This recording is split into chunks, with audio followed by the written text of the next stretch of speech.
Grand plan nitong Marcos Romualdez clan. Ano po ba itong grand plan po nila? Na ang kanila pong grand plan ay ang 18 years na pamumuno sa ating bayan. Sabi nga ni Bobby Tiglao ay dalawang taon lang na kulang ng pamamahala ng kanyang ama. Naku po, patay tayo dyan. Naku, hindi maganda yan. Ano po ba ito? Sige nga, pag-usapan po natin. Alam nyo, napakaganda po ng sinabi po ni Bobby Tiglao o Rigoberto Tiglao sa kanyang bagong article na sinasabi niya dito. Ito, basahin natin yan. Napakaganda ho nito at ipaliwanag ho natin. If Sara is ousted as VP, we'll have 18 years of Marcos rule. Naku po, patay tayo dyan. At mamaya, ipapaliwanag ko sa inyo kung bakit mukhang ganun ang direksyon ng ating bayan. Mamaya, papaliwanag ko sa inyo. Easy. Ito, sabi nga dito, si Vice President daw, pag natanggal sa kanyang post through an impeachment trial, pag natanggal, ibig sabihin, ma-disqualify na po siyang tumakbo. Okay? Which also ban her from ever holding public office again. The Marcos Romualdez clan could rule the country for at least 18 years to 2 years short of 20 years that Ferdinand Marcos Sr. was president and then dictator. Patay tayo dyan. Ang sisti pa nga dito, ang malala dito, sa tingin ko, baka hindi na nga bumalik ito sa mga Marcoses. Baka nga tuloy-tuloy na kay Romualdez to. Mas malalaho yun.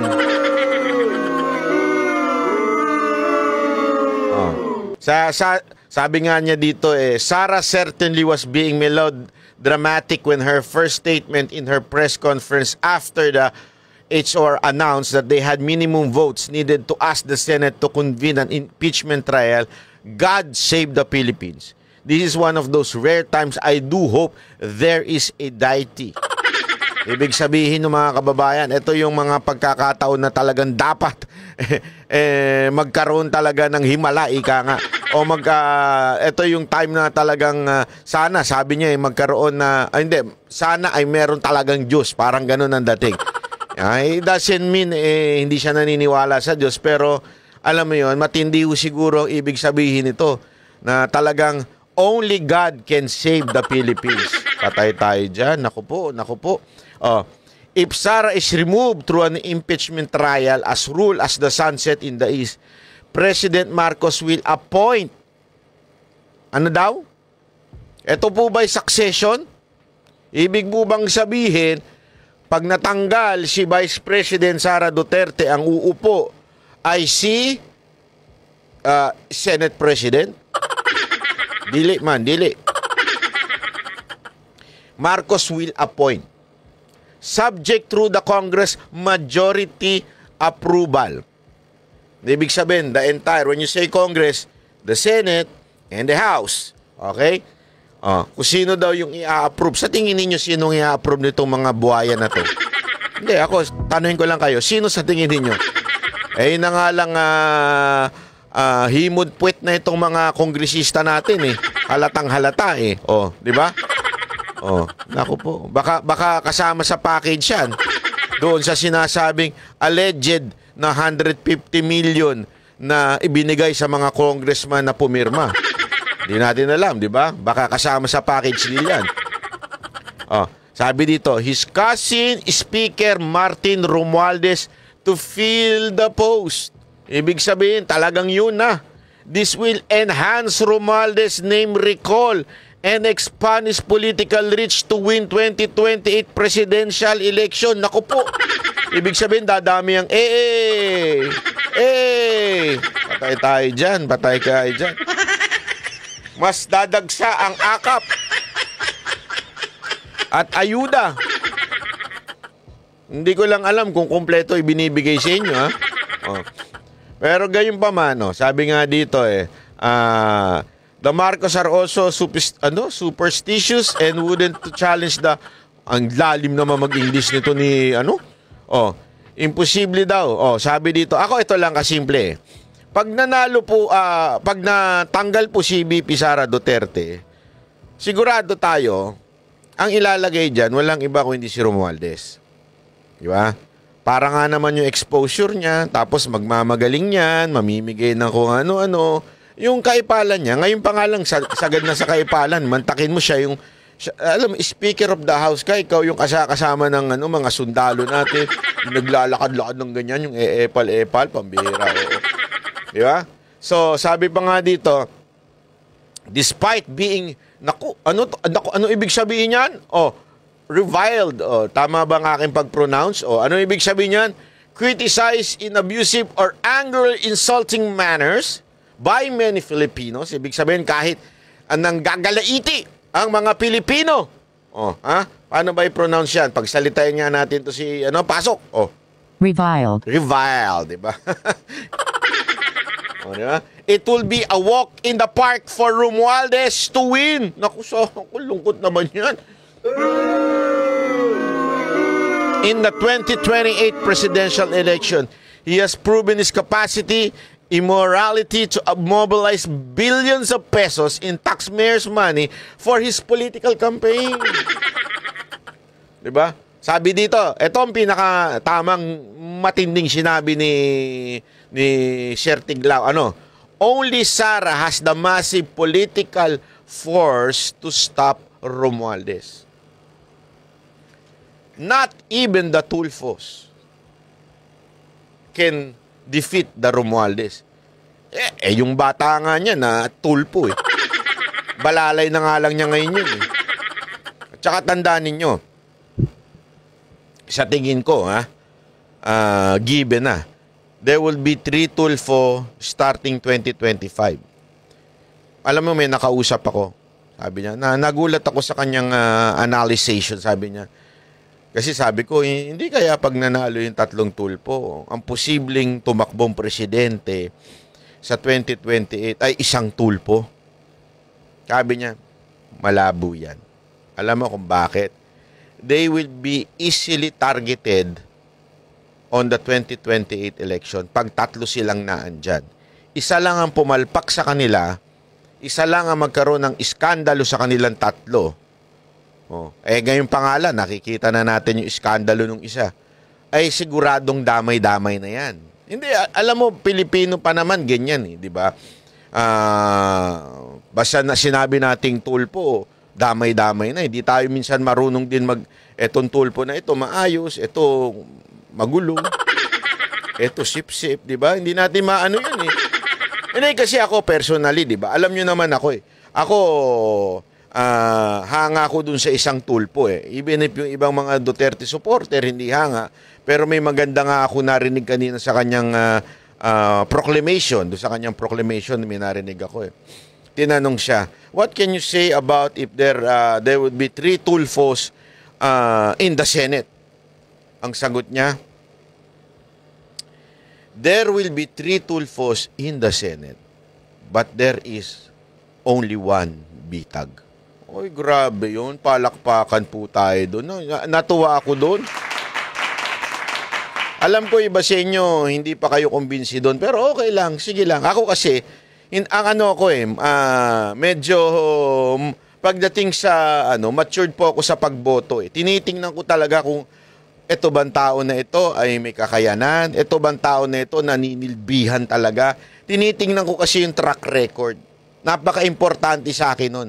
No matter what, partido mo, anong kulay mo, no matter what, sinong kinakampihan mo, no matter what, okay? Kung ikaw ay walang nagawa at hindi totoo at puro social media lang ang iyong ginagawa, ekis ka sa akin. Honestly, ekis ka sa akin. Pero kasi itong mama na ito, inobserbahan ko yan. Inobserbahan ko talaga yan. Ibang-iba yan. Pasensya na, hindi ko naman sinasabing hindi okay yung dalawa, pero parang ganun. Ibang-iba yan dun sa dalawang magkapatid. Panoorin nyo yung yung proclamation, yung press con niya. Ay grabe, sabi ko, may future tong maman to. Pero gayon pa man, sigurado ako, mahihirapang tumakbong presidente. Yun ang sabi nung aking kaibigan, na sabi niya, mahihirapan kasi sigurado ako sisiraan niya na sisiraan. Baka nga yan pang isunod eh. Tandaan ninyo, pag na-impeach si VP Sara Duterte, sinimulan nila yan. Yan nga, unit team pa yan eh. Supposedly, kakamping-kakampi nila yan. Si VP Sara Duterte, tinarantado nila eh. Sa tingin ninyo, pag natanggal si VP Sara Duterte, si Romualdez walang gagawing operasyon dito sa mga tulpo? Siguradong meron yan. Sigurado yan. Kaya nga dito, sinasabi ni Mr. Tiglao, sinasabi niya dito, the only force that can stop Romualdez is Sara Duterte. That's it. Wala nang ibang puwersang kayang tumigil. Ay, eto pa sinabi, it will be the turn of Marcos' son. Naku, sino ba ito? Alexander to sit on the throne through the next election in 2034. Bakit kanyo? As he turns 40, 2 months before the May polls that year. Naku po. Tandaan nyo yan, tagal niyan. Ngayon, plus 3. O 25 ngayon. Plus 3, 28. Di ba? Tapos another 6. That's 9. Di ba? So, ibig ko sabihin, baka iisipin nyo, malabo naman ata yan. Hindi malabo yan. 9 years yan. Isipin nyo na lang to ha. Kung masasabi ninyong malabo na yan ay tumakbo in the future, isipin nyo.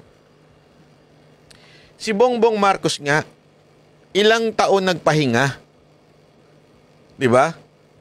Si Bongbong Marcos nga, pinatalsik na yung kanilang pamilya sa bansang Pilipinas. Ano nangyari? Nakalimot ang mga Pilipino. Sad to say, nakalimot ang mga Pilipino. Kahit nga yung mga pinklawan at saka mga taing mga komunista eh. Di ba? Galit na galit sila kay Marcos noon. Ngayon ano na? Kaalyado na nila. Ganon kabilis makalimot siyang mga animal na yan. Kaya yung 9 years na yan, may kaya nilang planuhin yan kasi nagawa na nila yan. So kaya nilang planuhin yan para after ni Romualdez, yung anak. Posible pa nga, hindi nakasulat dito posible pa nga na isingit pa si ate. Naku po. Kaya yung mga pautot ni ate, hindi ko naniniwala dun eh. Gago! So, ang ibig ko lamang sabihin, yan po ang pinaka-summary. Mahaba pa po yan, basahin nyo na lang po. Ang pinaka-summary pa po niyan, at patutunayan natin ngayon, na talagang ang balak ko talagang forever o tumagal ang pamumuno. If not the Marcoses, it's the Romualdez. Ganun po katindi ang mangyayari. Sad to say, but that is the truth. That is the truth. So, bakit ko nasabi? Kasi ngayon, ipapaliwanag ko sa inyo ng matinding matindi kung bakit kinasuhan si VP Sara Duterte. Hindi ng impeachment lang. Okay? Kung hindi ng NBI. Bakit? Anong relevance ng pagkaso ng NBI kay VP Sara Duterte at ugnayan sa impeachment ni VP Sara Duterte? Tandaan ninyo, the grand plan, hindi naman makonvict si VP Sara Duterte. That is far, far, far from the real plan. The real plan is ma-impeach at hindi na makatakbo si VP Sara Duterte. And that is true impeachment laang.